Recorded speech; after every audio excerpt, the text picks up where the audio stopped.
बिस्मिल्लाहिर्रहमानिर्रहीम। अस्सलाम वालेकुम दोस्तों, उम्मीद है कि आप सब खैरियत से होंगे।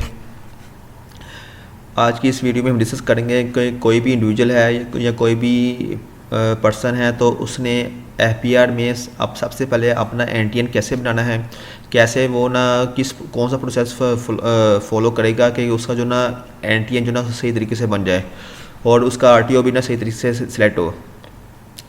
असल में ये बिल्कुल ही बेसिक सी वीडियो है, लेकिन जो है ना इसको बनाना इसलिए ज़रूरी था कि एक तो ये है कि YHA के इस चैनल के ऊपर जो ना वो तमाम वीडियोस अवेलेबल हो, ताकि हर जो भी यूज़र है तो उसके लिए जो ना वो आसानी हो हर चीज़ को ना प्रोसीड करने के लिए, उसको ना कंप्लीट करने के लिए। दूसरा इसका ये पर्पस ये था कि कुछ ऐसे की पॉइंट्स हैं जो कि बेसिकली एनटीएन को रजिस्टर करते हुए हमें जो ना मद्देनज़र रखने चाहिए, उसको ना लाजमी तौर पे ना कंसीडर करना चाहिए, ताकि जो ना बाद में जो ना उस एनटीएन होल्डर को, उस टैक्स पेयर को जो ना मसला ना हो विद रिस्पेक्ट टू इसका आरटीओ, और जो ना विद रिस्पेक्ट टू जो ना वो कोई भी ना उसका नेम वगैरह से रिलेटेड कोई मसला ना हो। जी, वीडियो को स्टार्ट करने से पहले थोड़ा सा आपको बताते जाएं कि जो YHA चैनल है इसके ऊपर जो ना काफ़ी ज़्यादा वीडियोस आपको मिल जाएगी with respect to FBR, SCP, PRA, SRB, कोई भी जितनी भी प्रोविंशियल अथॉरिटीज़ हमसे रिलेटेड और जो कोई भी अकाउंट्स फाइनेंस रिलेटेड जितनी भी वीडियोस हैं, और इसके अलावा जो ना ERP से रिलेटेड भी वीडियोस अपलोडेड है या फिर काफ़ी ज़्यादा कर दी गई है। कुछ जो ना with the passage of time इंशाल्लाह उसको अपलोड कर दिया जाएगा। इसके अलावा जो है ना कुछ वीडियोस जो ना इन प्रोसेस है तो वो भी ना टाइम टू टाइम जो ना हम उसको अपलोड कर देंगे। तो बिज़नेस से रिलेटेड वीडियोस और जो टैक्सेशन और SCP के कॉर्पोरेट मैटर से रिलेटेड वीडियोस काफ़ी ज़्यादा अपलोडेड है। आप जो ना इन वीडियोस को देख के जो ना बेनिफिट हासिल कर सकते हैं। तो इंशाल्लाह जो ना आपकी जो डिफरेंट बिजनेस रिलेटेड या फिर ना टैक्स रिलेटेड जितने भी जो ना मैटर्स है ना उसको ना कंसीडर किया गया है, उसको जो है बेसिकली डिस्कस किया गया है। फिर भी अगर आप समझते हैं कि किसी टॉपिक से रिलेटेड आपकी वीडियो अवेलेबल नहीं है तो आप जो ना किसी भी वीडियो के कमेंट सेक्शन में जाके जो ना उस अपनी जो ना रेलिवेंट क्यूरी को डिस्कस कर सकते हैं। इंशाल्लाह ना उसको टाइम देने और सपोर्ट करने की फुल कोशिश की जाएगी। इसके अलावा जो ना ये कम्युनिटी टैब के अंदर जो ना इसको ना हम टाइम टू टाइम जो जितने भी अपडेशन आती है विद रिस्पेक्ट टू FBR या जितने भी कॉर्पोरेट मैटर होते हैं तो उसको हम अपडेट करते रहते हैं। आप जो ना इससे रिलेटेड भी जो ना अप टू डेट रह सकते हैं इस चैनल को सब्सक्राइब करके। बेसिकली इस वीडियो को ना 5 डिफरेंट पोर्शन में डिवाइड किया गया है। और सबसे पहले हम देखते हैं कि जो कोई भी एनटीएन को रजिस्टर करने के लिए हमें क्यों ज़रूरत पड़ती है और किन किन लोगों को उसमें रजिस्टर होना पड़ेगा, किन किन लोगों को अपना एनटीएन बनाना लाजमी है। जिन जिन लोगों के लिए annual income tax return filing की मैंडेटरी है तो उन्हीं के लिए ना एनटीएन का बनाना लाजमी है। सेक्शन 181 में इसको डिस्कस किया गया कि एनटीएन कैसे बनाना है, और सेक्शन 114 के अंदर डिस्कस किया गया कि किन किन लोगों के लिए रिटर्न फाइल करना मैंडेटरी है, लाजमी है। तो असल में जिन लोगों के लिए रिटर्न फाइल करना मैंडेटरी है, लाजमी है, तो उन्हीं लोगों के लिए ना बेसिकली एनटीएन बनाना भी लाजमी है। तो आपने ये देखना हो कि आपके लिए एनटीएन बनाना लाजमी है कि नहीं है। तो आप ना बेसिकली ये वीडियो देख लेंगे तो आपको ना उससे ना क्लियर हो जाएगी। वो आप देख लेंगे आप उस डोमेन में उस स्कोप में आप फॉल कर रहे कि नहीं कर रहे। दूसरा हमारा पॉइंट है कि कौन कौन से ऐसे डॉक्यूमेंट्स या डाटा रिक्वायर्ड होता है कि एनटीएन बनाने के लिए किसी भी इंडिविजुअल को या किसी भी पर्सन को एनटीएन बनाने के लिए कौन कौन सा डाटा या डॉक्यूमेंट्स रिक्वायर्ड है। बेसिकली ये जो डाटा या डॉक्यूमेंट या इन्फॉर्मेशन रिक्वायर्ड है तो इसमें जो ना ये 6 तरह की डाटा रिक्वायर्ड होता है। उसमें जो ना CNAC मैंडेटरी होता है, सेल नंबर मैंडेटरी होता है और ईमेल मैंडेटरी होता है। तो ये 3 चीज़ें मैंडेटरी है। तो इसमें जो ना सेल नंबर जो ना असल में अभी तक सिस्टम ने वहाँ पे लिखा हुआ कि जो एनटीएन होल्डर है, जो कोई टैक्स पेयर है, जो कि रजिस्टर होने जा रहा है, जिसका एनटीएन बनने जा रहा है, तो उसी के CNAC के ऊपर ना सेल का रजिस्टर होना लाजमी है। लेकिन जो ना जब उसको हम फीड करते हैं तो वो किसी भी सेल को अलाउ कर देता है। तो आप बेहतर ये है कि आपका जो सेल नंबर जो ना आपकी CNAC के ऊपर रजिस्टर्ड हो। अगर CNAC के ऊपर रजिस्टर्ड नहीं है तो वो लाजमी है कि वो सेल नंबर जो है ना वो पहले से FBR में रजिस्टर्ड ना हो। तो इसी तरह ईमेल भी यही है कि ईमेल जो आप यूज़ करेंगे तो वो पहले से FBR में रजिस्टर्ड ना हो। तो ये 3 चीज़ें मैंडेटरी है। तो इसके अलावा जो ना जब हम इसको फीड कर रहे होते हैं, ऑनलाइन इसको प्रोसेस कर रहे होते हैं, तो ये 3 फर्दर चीज़ें भी मांगी जाती हैं। यूटिलिटी बिल्स मांगा जाता है, डेंट मांगी जाती है, और इसके अलावा जो है ना फॉर्म 181 की कॉपी मांगी जाती है। तो इसको हम डिस्कस कर लेंगे आगे जाके को ये 3 डॉक्यूमेंट्स कौन से हैं और इसको कहाँ भी फीड करना है। अब हम देखते हैं कि इसका प्रोसीजर क्या होगा कि ऑनलाइन हम एनटीएन कैसे बनाएंगे और कहाँ पे किस पोर्टल पे जाके ना उसको बनाएंगे और स्टार्ट करेंगे उसको। जी, एनटीएन को बनाने के लिए हमें जो ना सबसे पहले FBR की वेबसाइट पे आना पड़ेगा। FBR की जो मेन वेबसाइट है बेसिकली वो fbr.gov.pk है। तो इस पे आएंगे तो इसमें जो ना सेकंड में आ रहा होगा इनकम टैक्स IRS के नाम से ये आइकन आ रहा है। तो इस पर हम क्लिक करेंगे। जैसे इस पर हम क्लिक करेंगे तो इसमें जो ना income statement filing for user with in Pakistan click करेंगे तो ये बेसिकली ना हमें ना आईआरएस के लिंक पे ले जाएगा। आप इस लिंक को डायरेक्ट भी ओपन कर सकते हैं और इस तरह जो ना मेन वेबसाइट्स के थ्रू भी आ सकते हैं। तो यहाँ पे ना ये रजिस्ट्रेशन फॉर अनरजिस्टर्ड पर्सन आ रहा है, तो इस पर हम क्लिक करेंगे। इस पर क्लिक करने के बाद जो ना ये इन्फॉर्मेशन जो ना हमें ऐड करनी पड़ेगी। जहाँ जहाँ स्टैटिक डाटा आ रहा है तो हमें जो ना वहाँ पे फीड लाजमी डाटा करना पड़ेगा। तो मोस्टली हर चीज़ के ऊपर जो ना स्टैटिक आ रहा है तो ये सारी डाटा जो ना हमें लाजमी तौर पर फीड करना पड़ेगा। तो इस डाटा को हम ना वन बाय वन इसको फीड कर देते हैं। जी ये हमने इसका CNC ऐड कर लिया, सेल नंबर ऐड कर दिया तो और ईमेल ऐड कर ली। अब सेल नंबर ऐड करते हुए ना बेसिकली इसी फॉर्मेट में हमें ऐड करना पड़ेगा। पहले +00 डालना पड़ेगा, फिर 92 डालना पड़ेगा, फिर आगे जो ना वो नंबर डालना पड़ेगा विदाउट ज़ीरो। तो इसी तरह जो ना इसे कन्फर्म भी करना पड़ेगा और ईमेल भी ऐड करनी पड़ेगी। तो ये इन्फॉर्मेशन बेसिकली ना कॉपी पेस्ट नहीं करता, तो आप ना इसे टाइप ही करना पड़ेगा जितनी भी इन्फॉर्मेशन है। आगे हम ये जो ना एड्रेस की इन्फॉर्मेशन आ जाती है इसको हम ऐड करते हैं।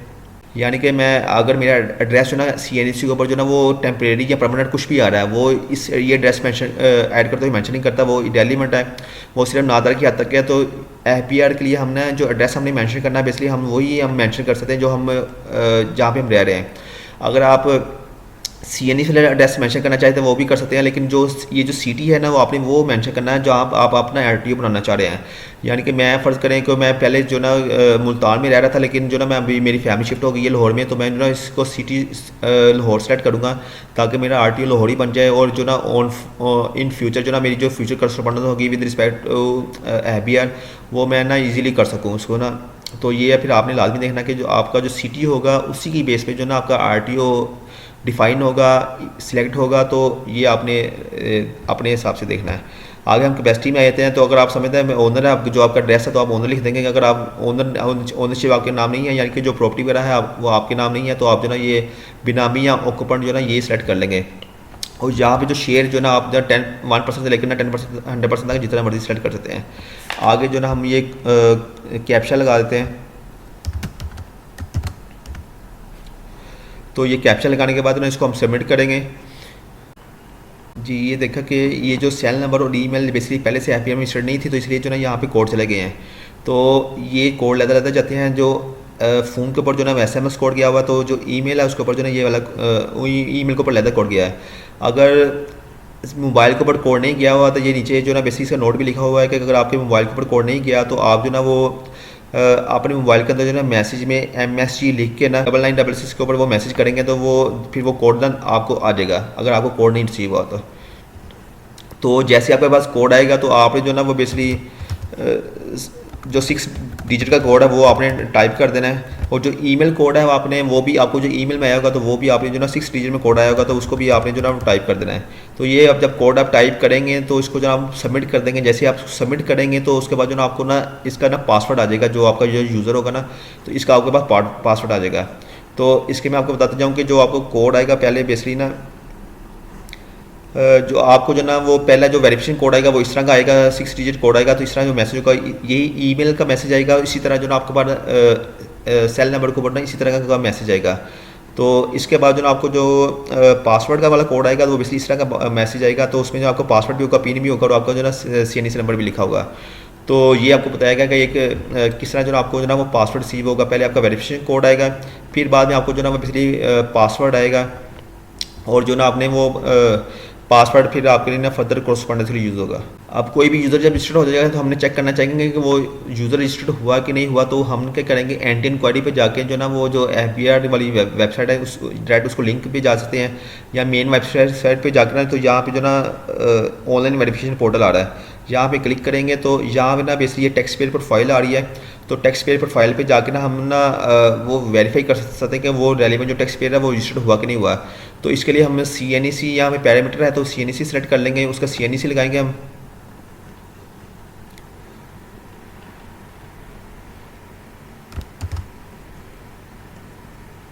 ये CNC हम लगाएंगे। उसके बाद जो ना ये कोड लगा देंगे।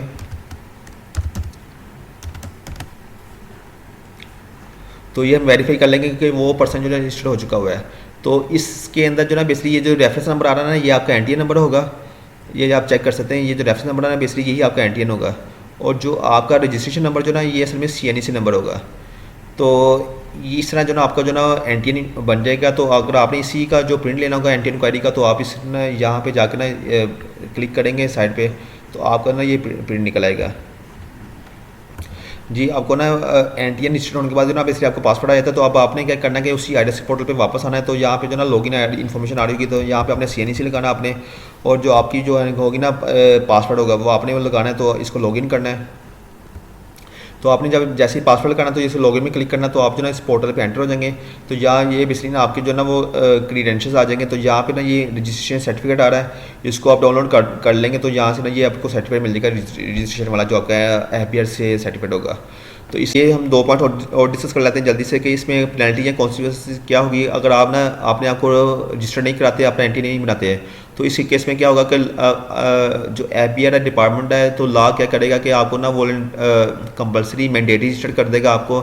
और उसके बाद क्या होगा कि आपके ऊपर जो ना वो रेगुलर ना कम्प्लाइंस मैंडेटरी हो जाएगी। इसके अलावा जो ना आपको ना वो डिफरेंट तरह की ना पेनल्टी इम्पोज की जाएगी इन केस से ना अगर आप बाय लॉ एलिजिबल थे रजिस्टर्ड होने के लिए, रिटर्न फाइल करने के लिए, लेकिन आप फिर भी नहीं करते, तो आपको ना पेनल्टी इम्पोज की जाएगी। जो 5वां पॉइंट है बेसिकली जो सबसे अहम पॉइंट है इस वीडियो का, कि वो है की पॉइंट डिस्कशन। ये जो की पॉइंट्स है उसमें हम देखते हैं कि जैसे कि एड्रेस एंटर करते हुए बताया गया था कि अगर आप ना जो आपकी जो FBR की जो रजिस्ट्रेशन है वो जो ना सिटी के साथ लिंक होती है, तो आपने जो सिटी सेलेक्ट करेंगे तो उसी की बेस पे ना आपको जो RTO या CTO बनेगा। तो सिटी जो है ना आपने बेसिकली केयरफुली सेलेक्ट करना है, और आपने वही देखना कि आप ना कहाँ से जो ना बैठ के ना अपना जो रेलिवेंट CTO या फिर कहाँ पे आपने मुश्किल जो ना अपनी रिहाइश रखनी है, ताकि आप ना रेलिवेंट अकॉर्डिंगली जो ना ईजिली CTO के साथ ना आप लाइज नहीं कर सकें। दूसरा ये कि जो नेम स्पेलिंग एज पर CNC है, तो आपने ये देखना है कि जो आपके CNC के ऊपर नेम स्पेलिंग आ रहे हैं, तो आपने वही स्पेलिंग मेंशन करने हैं।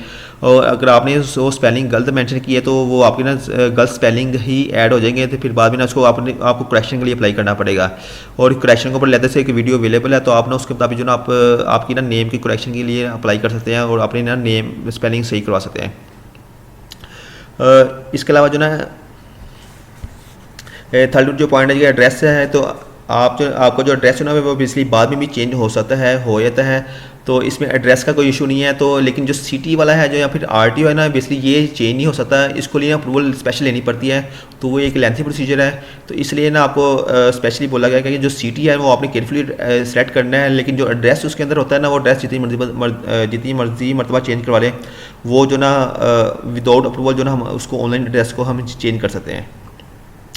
चौथा पॉइंट ये है कि एक ना बेसिकली बताना चाह रहे हैं कि जो NTN और फाइलर होना, NTN बनाना क्या होता है, फाइलर होना क्या होता है, और जो इनकम टैक्स रिटर्न फाइलिंग वो क्या होता है। तो कुछ मतलब हम शुरू में जो कुछ लोग ये समझते हैं कि शायद जो NTN बना लेना ही आपके लिए फाइलर होता है, वो और वो ही सफिशिएंट होता है, और NTN का बन जाना ही बेसिकली जो ना इनकम टैक्स रिटर्न फाइलिंग में फॉल होता है। ये बिल्कुल ऐसा नहीं है कि NTN रजिस्ट्रेशन का मतलब है कि सिर्फ आप ना FBR में सिर्फ आपने आपको रजिस्टर कराया हुआ है, आपको एक NTN नंबर अलॉट हुआ है, इसके अलावा इसका और कुछ नहीं हुआ है। और जो फाइलर है और इनकम टैक्स रिटर्न फाइलिंग है, बेसिकली जो इनकम टैक्स रिटर्न फाइलिंग है, इसका मतलब है कि आपने जो अपनी सालाना इनकम टैक्स रिटर्न फाइल जमा करा दी हुई है, अपना सालाना गोशवारा जमा करा दिया हुआ है।